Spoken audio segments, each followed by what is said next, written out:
1 hour down, 3 to go. The phone lines are officially open. I guess as of 30 seconds ago. As of 30 seconds ago. 916-339-1140. How are you feeling about your Sacramento Kings? Do the Kings still need to make a move? And I can't wait to have this starting lineup conversation because I've been seeing some takes that are little Tapatio Tuesday spicy. And that's because Keon Ellis has been balling like Jim Jones. 49 minutes played, 15 deflections, 3 steals. He had that block on Jaime Jaquez in overtime. He forced multiple Miami turnovers. He was everywhere on the floor down the stretch. Double teams, rotations, one-on-one. And the offense. Let's not forget about what Keon Ellis has done offensively. And there were multiple times Keon Ellis, look, like I said, that zone really had the Kings looking like they forgot how to play basketball. And that's how it happens with the Sacramento Kings. A lot of the times they see zones. And Keon ended up with a grenade a couple times, right? There's 2 seconds left on the shot clock. Sometimes he created a grenade by holding on to it for a little too long. And Keon Ellis was still able to get it done. 17 points. He was 3 of 7 from 3. He was 2 of 3 from the free throw line, 6 of 11 from the field. He had 3 assists. He had 8 rebounds as well, 3 steals. So Keon, offensively, defensively, one of the best games we've seen from Keon. And obviously, look, so here's the thing that everybody is doing now. How could Keon be getting DNPs with Mike Brown? This is crazy. This is this. And I hear you. I really do. I also think that it's tough because since Doug Christie took over, there have been some injuries. Keegan wasn't playing, and then De'Aaron Fox wasn't playing. So I don't think that Keon would have been getting DNPs, don't get me wrong. And I'm on record saying the doghouse thing, if Mike Brown probably has one regret, if you gave him true serum, as Chris Watkins likes to say, if you gave him true serum, maybe it would be the Keon Ellis thing.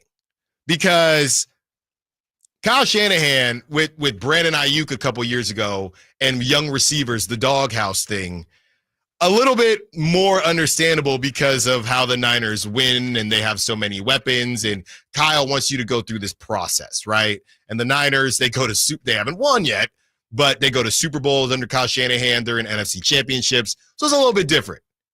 You have a team that is under 500, out of the play-in, and there are rumblings about your job. And Keon Ellis, who is an elite defender, growing every single game, growing every single day, is getting DNPs? And you're saying you can't find minutes? Look, like I said, I'm not gonna kick a person when they're down, but that is probably the thing that even the biggest Mike Brown fan cannot defend. That's the biggest thing. And Keon's not perfect. There are times where he holds on to the ball too long. There are times where his handle could be a little tighter. There are times where he could make better decisions on the offensive end and on the defensive end, for as good as he is. But he's a young player, and you guys stunk. You're not good enough to DNP dudes like Keon. And I think that's what everybody was yelling and screaming from the rooftops. So we can understand that, but also understand, Keon played 48 minutes in a double overtime game. And against the Warriors, he played 24 minutes because, again, nobody played in that fourth quarter, but no De'Aaron Fox. So trying to evaluate this Keon Ellis situation, I get it. I understand. But it's tough right now as far as how much he's playing with no De'Aaron Fox and prior to that, no Keegan Murray. But what we do know, what we all feel very comfortable in saying, at least I'm going to speak for everyone, is that Keon never should have been getting DNPs. And the doghouse thing to me was a little bit high school-y, okay? It was a little bit of I don't know if you're trying to build a culture, but my issue was you're singling out Keon. Because this team is not good right now. So everybody should be in the doghouse at some point. But you're not going to do that. You ain't going to put De'Aaron in the doghouse. You ain't going to put Domantas Sabonis in the doghouse. You ain't going to put DeMar DeRozan in the doghouse. Kevin Huerter at times kind of got put in the doghouse after an extremely long leash. But Keon Ellis, with this ridiculous ceiling that we found, you're going to mess around with his confidence when you need him. That's the other thing. These guys, elite athletes, alpha dogs, but you all don't want your confidence shaken, right? We've all played at some level, whether it's T-ball, pony, AAU, CYO, high school, whatever it is. When you're looking over your shoulder and one bad shot or one bad decision, you're out. You don't play like that. You don't play your best like that. You don't play freely. You might be praying to stay in the game, but you don't play your best like that. When a coach looks you in the eye and that picture is going everywhere with Doug kind of got Keon in a headlock. When a coach looks you in the eye and says, "I believe in you," don't worry about the rotation. I'm not saying you're going to play all game, but don't worry about the rotations. We're going to let you cook. We're going to let you do your thing a little bit. That changes things. So here's Keon. He was asked, and, shout out to Brendan Nunez. Shout out to Sean Cunningham. I know I'm always riding for Sacramento media because they asked Keon straight up, and they used the name Mike Brown. Brendan ain't hiding. What's the difference here between the longer leash? And Keon kept it 1,000 himself. Here it is. Oh, for sure. I think, we're all pros, so I think we know, like, when you mess up, you know what you did wrong and what you actually should have did. So whenever I do something wrong, I immediately know, like, what could have been done or should have been done. So I'm learning, like, right there in the moment. But, I mean, I know, like, there's times where you could make a mistake and it's crucial. So you kind of want to put more experienced guys in for you. But, I mean, kind of like I said, just the faith that he has in me to play through it and, correct myself is huge. Well, Keon might be a politician one day because that was beautifully done. Because the question was, now it's from Brendan Nunez, it was the comparison between Mike Brown and kind of that quick hook doghouse situation versus Doug Christie giving Keon a longer leash and more time to figure things out. And Keon, he addressed it. He said, "Hey, obviously, I like to be out there and play through things, but I do understand why you would want some more experienced guys." I think what it is to me is there are no other experienced guys on that team that does what Keon does. And now you add Devin Carter into the mix, but Devin Carter's a rookie. So Keon's got more experience than him. So I just think Keon handled that question great. Great question from our Sactown Sports Kings insiders, specifically Brendan Nunez. And what we're seeing from Keon is it's otherworldly is what it is. And we're hearing this is where now the basketball world, and I hate to do what I just did about the Mike Brown thing, because now everybody is saying, how is Keon getting DNPs and what's going on?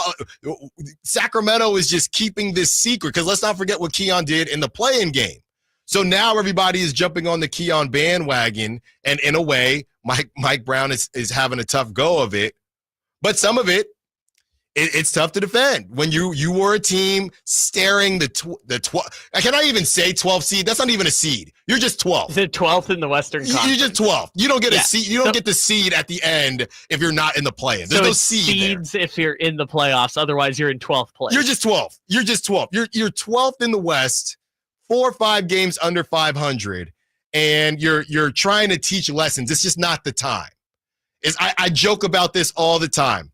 When you're playing pickup, right? And I'm a lefty. I know I'm retired with my Achilles injury. Don't want to get hurt again. Maybe I'll step back on the court. But when you're waiting or when you're playing in a game and there's a 5-game wait, that is not the time for me to work on my right hand. That is not the time for me to work on moves. No, I'm going to the left. I'm doing what I know how to do because I'm not trying to wait 5 games. There's something else on the line. If it's first game of the day, nobody's waiting. Oh, let me see what the right got cooking today. The Kings weren't in a position to teach the lessons that Mike Brown was trying to teach. And saying that there weren't enough minutes to go around, and I get it, no Keegan Murray the last couple games, and prior to there now being no De'Aaron Fox, I get all that. But you can't go out there and say we can't find minutes. Yes, you can, because this team is losing. So whoever you're giving the minutes to, it ain't working.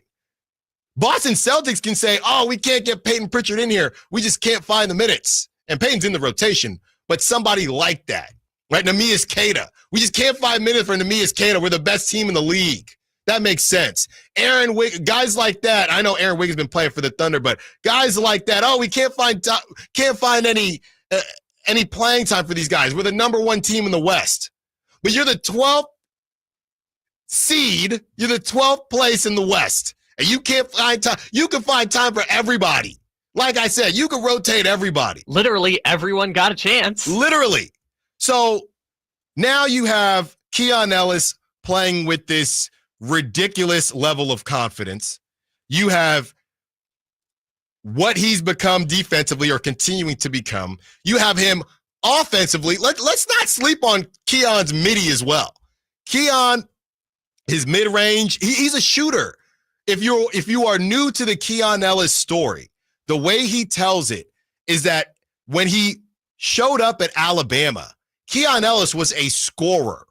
He was a scorer. What happened was while he was at Alabama, they said, if you want to play at the next level, you got to defend. So, and this is how we feel about a lot of scores. If you have great lateral movement when you're scoring the basketball, why can't you defend? Well, I do think there's some tools that helps as far as being an elite defender. Keon has those tools. So Keon was a scorer turned defender.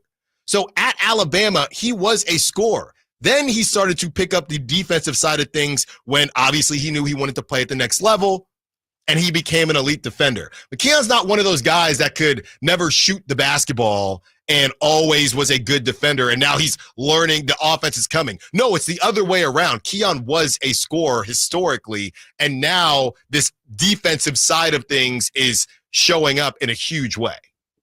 Yeah, no one gets to Division I basketball without being able to score 25 points a game in high school. Exactly. It doesn't happen that way. So everyone has that skill set. And what's cool about Keon Ellis now is, we just played the Heat and people talk about Heat culture, or the Nuggets developing. Like, Keon Ellis has always been the best testament to player development with this organization. And look at what it's birthed into now. I think Slam was posting on their social media, like, here's why Keon Ellis is going to be a force across the league. Like, everyone is trying to get on board with a defensive stalwart like Keon Ellis. More Keon Ellis talk. What is the ceiling for Keon Ellis? We hear from his teammates. We hear from Keon on Keon. Allen Stiles, Sactown Sports. All guests and callers join us